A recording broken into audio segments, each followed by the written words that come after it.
Екзистенциално родителство е книга, която разглежда родителството през призмата на вечните въпроси на съществуването. Написана под формата на есета и кратки размисли, книгата повежда читателя на обогатяващо пътешествие към по-дълбоко себепознание и изследване на автентичната ни същност.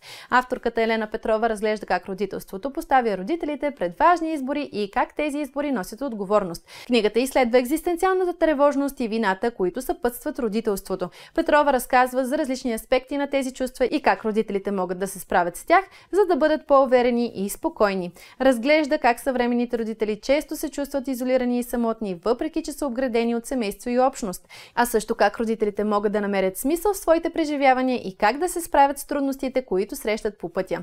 Предлага практични съвети и насоки, които могат да ви помогнат да се чувствате по-уверени и мотивирани, а също емоционална подкрепа, за да не сте сами в своите преживявания.